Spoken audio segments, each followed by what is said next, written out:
Hello everyone. Oh my gosh. Welcome back to, whatever this is. I hope everyone's doing well. This is a plant tour video, but I wanted to start off with a Monstera Thai Constellation update, the ones that I transferred from soil to pond, soil to LECA. And if you've missed that video, I posted an update, like a 3-month update video in December, showing the progress. They're all still here with me. And it's been 6-7 months because it's beginning of March right now. November, December, January, February. Yeah, okay, 6 months. And so I just thought I'd show you how they're doing today. Now, I do ignore them. So they're a bit like Bleachania from the grow lights because I haven't changed anything. The grow lights at the same distance. I want to show this one first. Because this is the one that was in an aerated mix for so long. The roots were healthy. There weren't any pests or anything. And like for 6 months to a year, she didn't push out a new leaf. And I think I concluded that it was because all of the chonk that was originally in that aerated mix, after repeated waterings, they all flowed to the top. So there was a layer of like bark, charcoal, and whatever on top. And then it was just so dense around like the root system. The root system was still big, but it wasn't like, roots need a lot of aeration. Like that's what kind of decides if the plant's gonna push out foliage, big foliage.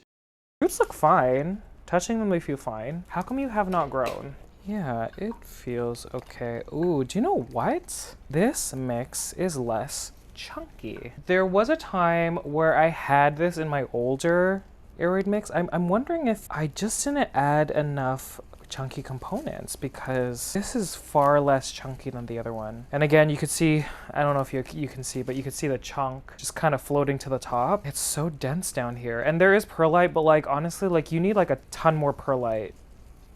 Yeah, it's too dense in my opinion. Maybe that's why it hasn't grown. I'm happy to say because she had this leaf already and then she had this one. I hope I'm talking about the right one. I'm pretty sure this is the one. So she had those 2 leaves already and then Miss Beautiful. Oof. Yeah, see, I'm really happy. So I think there were only 2 that I put in LECA. The rest I put in Pon. I'm trying to see. It looks kind of disgusting because there's like this ring of like mineral deposits, I guess, from like previous nutrient solutions. There's a lonely root. Oh, there's a couple. There's some roots there. Tons of algae, but you can see that this is the root system. Now, I know this might not look healthy. Like, a lot of people are very used to seeing these kind of white ends that are furry, but as a root ages, it doesn't stay that white. There are some situations, like sometimes in hydroponics, if you're constantly like keeping like enough air in that reservoir, they might stay white for a bit longer. And I mean, it all depends. Let me just end it there. It all depends. So yeah, like, I don't know. Oh my God, it's been a while since there's been a LECA drop. Where'd it go though? Where'd it go? Oh, it's rolling. Okay. So the pattern with this tie is basically whenever this saucer is dry or if there's no like nutrient solution in the saucer, and it's very shallow, so I do have to check up on it often. You can see though that there is still, oh my God, it's not focusing. There is still like some condensation there. You can see like the droplets in there. But recently I've been doing like every month nutrient changes. So I only make nutrient solution once a month. I fill the reservoir up to here. And then anytime after that, I just use plain water just to make sure that the substrate doesn't dry, the roots don't dry. Cause then you'll have that issue of like the roots drying out too much and then rehydrating them and then the root rot situation. So I never want to get to that point. And thankfully LECA and Pon better, but LECA just hangs on to a lot of moisture. And you can even see like, obviously, oh my God, I almost dropped it. Obviously the reservoir is gone. But you can see that the LECA on top is still like, it's not wet or dry. It's just kind of like in the middle where there's enough moisture. But yeah, so I'll show this again. It's gonna, keeps focusing on my face, so I'm gonna hide. Oh my God, I could just like put eyeballs on this and be like, hi, I'm a Thai constellation. Again, I haven't filmed in like 2 weeks. I don't know how to film anymore. But can you believe?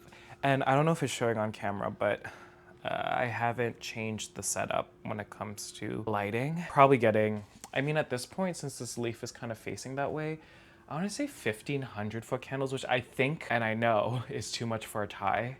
or any type of Monstera Thai, in my opinion. I just don't have room. I did plan to do like a big move rearranging situation, but I ended up just taking everything out, cleaning my room. So I still don't know what to do and like what kind of configuration the shelving and the lighting's gonna be. I do want to give it less, like I probably want to give it like between 500 to 1,000 foot candles for 14 hours a day under a grow light. Still against my south-facing window, so, you know, we had a really dark winter, but the last month specifically, or 2 to 3 weeks, it's been a lot more sunny, so they're getting blasted. And I've noticed I've had to keep on top of the reservoirs more now, just because they're like, but yeah, so that's the first one. So in the 6 months, she did push out one leaf, and it looks gorgina, and you know, a big root system. That is one of them. Let me grab the second one. Okay. So, okay, I'm pretty sure. Okay, so this is the second one that's in LECA. I know she looks so crunchy, but it's because like all these ties are like next to each other like this under the grow light, and so the leaves have nowhere to go. So I know for a fact that it had these 2 leaves over here. So when it was in an arid mix, it had these 2 leaves. You can see that the creepers are kind of going. I think that has to do with like the age of the leaf and also like being under a grow light. Like this might be from grow light damage, just seeing where it is.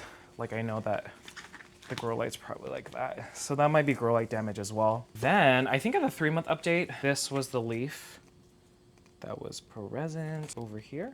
So looking really pretty. And then I didn't really look at this leaf ever, and I just realized how much cream there is. Are you kidding? Let me try to move this. Do you see how like the shape is so wonky? Oh my gosh. She is like, one side she's like, I don't know.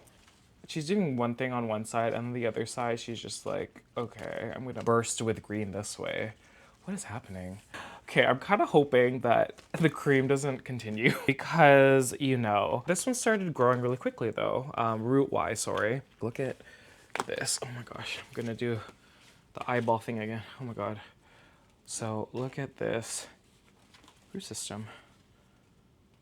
So a lot of new root growth recently, and like even down here too. Like, you see that? Reservoir's dry again, but just knowing, feeling like, this is what I keep saying. I like go in there. It's the same if you have, it's the same if you have an arid mix or anything. Just like really get your fingers in there, feel, you know, the moisture. It also like, I literally just want to take this piece off. I don't even know what I was saying. You're just familiarizing yourself, getting your fingers in there, and you'll be able to differentiate what's like super dry, what still like has moisture present. And like to some people, like this might be dry, but I can feel the moisture, like especially if I get down here. So just knowing that, like, it's like, oh, thank God, because, you know, the reservoir is gone, but also the plant is still okay. So we're kind of at a point, maybe, because you know me, I might want to chop this one again, propagate it. And the reason I say that, she's pushed 2 more leaves, so there's like technically like 2 more nodes here, and you can see a new set of aerial roots. Do you see this? 1 and 2. It's tough because ties, a lot of the time, the internodes are so tight. And you could actually see already, oops, you can actually see already that she pushed out a new one and she's rooting in the LECA. So there's a chance I might wait for another leaf and then I'll propagate it. But I kind of, like in the 6 months following the transfer, I really just wanted to keep them the way they were, keep them under the same conditions. Like for the most part, I can't be perfect, but I want to keep them in the same conditions and like beside each other. So I would know and kind of conclude better the differences. Because if everything is stayed at a constant with all these and you see differences in like growth and you can make conclusions easier. Does that make sense? I don't know. I mean, still kind of looks wrong, but I think it's because she's crunching up against the window or something. What else? So yeah, these are the 2 in LECA. Okay, okay, y'all. a little bit of a weird sad situation. What's happening? A lot more going on with this one. So I'm not really worried, but this one was happening. Okay. So this is one that's in Pon. Looking at this leaf, I kind of know what's happening. I have a feeling, okay, first of all, it's the oldest leaf. Always know, where the leaf is first before you form any conclusions. If this was a newer leaf, I would worry a lot. I'm like, what's happening? Yellow is normal if like the plant issues with underwatering. On the flip side, if you have a moment where you overwater it and you have a lot of root death, it could present this way too. I don't think it's that because you can kind of see the root system here doing their thing, or it could just be age. And so those are like the three things I would look at. I know for a fact I've ignored this plant like almost too much. And I think that's why the leaves look so crunch. Also under a grow light, so it's very, when you don't give your plant enough water, then the plant's roots, first of all, will potentially dry up, but also nutrients, that make your plant green and have lush foliage and the stems and roots and whatever, like those nutrients, they can only be mobile if like there's moisture or wetness or whatever. Like they need like that moisture water to carry it into the roots. Like that's how it's absorbed like into the plant. So if you dry out your plant too much, then they can't absorb nutrients. That's kind of what, like, I can't even talk. That's what I'm thinking is happening with this one. And so like potentially the plant, like the newer growth is pulling from the oldest leaf and that's why you're seeing it this way. Obviously, if you see growth like this as well, you would think pest related, maybe, but these plants, like I've treated all my plants with beneficial bugs. And I'll keep looking, but I don't think we're okay. Oh my God, I'm sorry. I feel like this leaf would have been so big, but I think it just ignored it so much. I'm not sure if she had this one over here. She might have. This one is definitely new. I think I showcased this one in December. And then this one. But do you see how like crunch, crunch this one is? I think it looks cool, but again, everything's dry. Everything's dry. There's some new roots though. Over there. I personally like wouldn't feed it. I don't think it's like a lack of feed. I just think like I've dried it out too much that the nutrients weren't like accessible. I've grown ties in Pon before, but I've never had them in situations where it's just, a nursery pot with holes and like the smallest little like saucer. So, and like I'm doing that thing where I put my finger in the pond and it's like, it's kind of too dry for my liking. And you can kind of see the difference here. Do you see how like it's lighter up here than here? So, and there are a lot of roots up here. So that could be the reason as well. And all the previous ties that I've had in the self-watering planters, they've never looked like this. Like they actually do quite well when the pond stays moist. So I think it might be that. Some people will cut this leaf. I think I'm gonna keep it for a little bit longer just to observe, but this is the other one. So she's doing okay, but I know she could be doing better, a lot better. Okay, I'm gonna show you another bad one. Okay, this one hasn't done a thing, and I know why. This one was the top cutting from one of them that was in the aeraid mix, and I just stuck in the deli container with the plan to repot it. You can see that the roots are just like really, really taking over. And on top of that is a smaller vessel. There's less pond, there's less space. So I know I kind of followed the same pattern with all these plants where I would, water them when I would notice that the reservoir is dry. But with this one, it probably dried out way faster than the other ones just because of the root system that you can see taking up a lot of water nutrients. And also being right under a grow light, like this is the closest one to a grow light, so there's some bleaching. It kind of looks better on camera actually, but if you see this in person, it's like a lot yellow. So here's that. I want to repot it today. I just don't know what plantar. So that's the update on this one. Still alive though, just, you know, it was my bad. I should have repotted it. Okay, the next one is over here. It's kind of evident that the leaves that she had before, so this one and this one, are doing their thing. I think she was in the process of pushing this one out when I transferred it. I'm not sure, but she's like a lot smaller. I also think it's hilarious when there's like a small leaf, but it has like secondary fenestrations. Like I think that's the cutest, funniest thing ever. And then it pushed out this one after that. This one for a little bit of time was up against a different grow light and I didn't notice. So I didn't even look at it. Okay, you could see it here, but here it's okay. So doing okay. Again in pon, roots, oh, you could see, compared to the other one, this one kind of looks more dry to me. The roots are going out there. And again, like seeing how that one, like the first one that was in pon, is behaving in this one. I don't think I would ever do this configuration again. And it's not necessarily the configuration. I think it's because of me as a plant person and my habits. I always like having a reservoir, regardless if it's LECA or pon. And I think because the reservoir is so shallow in this situation, I think the substrate just dried out too much. And yeah, I don't know. Setup will probably work for a lot of people, but I think to me, I just prefer when the substrate stays moist at all times. Like it is way too dry. But again, despite everything, again, I got this Thai Constellation.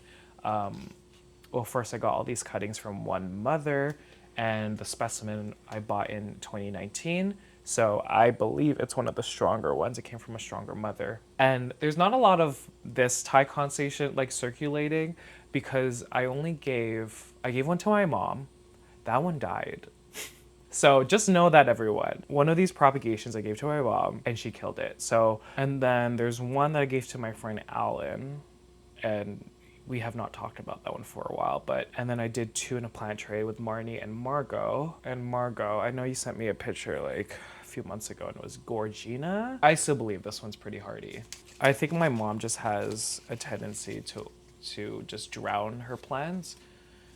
And she thinks she's doing a good job, but she's not really, and she won't listen to me. I almost dropped it. Oh my God. Okay. And the last one. So this is the one that I didn't wash off the soil.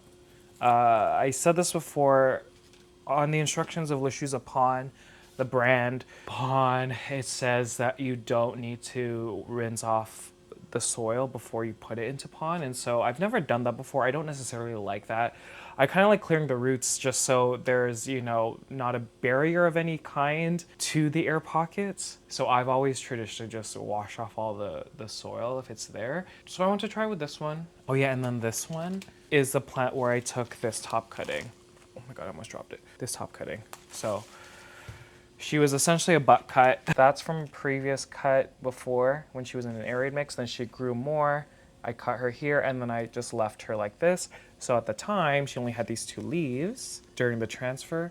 Then she pushed out this one, which is crunching up against the window. That's why she has a crease. She looks hilarious. And then this one. I mean, you can see that she's drying up, man. Good news though, there are new sets of aerial roots over here. Oh my God, right there. And I think, like, roots, doing really well. So I'm not entirely happy with the way I've been caring for them. I know I could, you know, be doing better, but I'm just happy that they're not dead and they've actually pushed out a lot of growth despite me ignoring them. Since the majority of them are in these like planter configurations. Usually when my plants in pon are in self-watering planters, the top never dries out this much. Like I need to show you how dry. Do you see this? One thing that I noticed with my Anthurium forgetii when I transferred that one, I didn't realize, but yes, you have these holes here, but you have bigger holes up here, and you can see that they're higher up, and the saucer, the moment it's like less than like that depth, then it's not even touching those holes. So I am thinking that it's one of the big reasons why they're not doing the best. But I want to show y'all an update on the ties. They're here. I have more ties, but it's not, they weren't ones that were living in arid mixes. They're doing fine as well. Propagation, y'all know that I want to propagate things. I don't know. I don't have room. Okay, Kevin, you don't have room. You don't have room. You don't have room. I'll just wait for, I'll make sure these are healthy first, and then I'll maybe chop them once they push out more roots, more leaves, more everything. But it's another Thai constellation, but she's been in pond for a while. I've just kept propagating it, and she has 2 growth points. There's, you know, when it's the first leaf from a node, like a new node or a bud, it always looks wonk. So I just need to look at them, water them first, because you know me, and then just assess from there. I honestly don't know what's wrong with me. I always forget about them every time I water. It's because I don't see them, and I'm like, ugh. Here, I think this Thai is so cute, but she had this leaf before. I really want to keep chopping this one because I felt like there's a lot of like splash, and so I kind of want to preserve it. It is continuing. However, she's growing from 2 growth points, and so this is, I mean, you can see, let me show the chonk first. Again, this one has been in pond for like 2 years now, but I just keep cutting it. So you can see how big the chonk was, like the original plant, and then she pushed at a growth point, and then I cut her here, and then she grew again from a node on the opposite side, and then that's the point where I chopped again and kept this singular leaf. Then from one node, this is such a cute leaf. Do you see how the splashing is continuing? And then the second one, I don't know what happened. She just didn't form all the way. So she's just hanging out, but the splash is there. And I'm just curious how it's gonna present. So I'm just gonna wait for this one to grow a little bit more, see which one survives, and then I'm gonna chop it again. I'm kind of doing that with this one specifically. Actually, it's not. I think I may have watered these recently because, yeah, there's a reservoir. Okay, so this one doesn't need to be watered.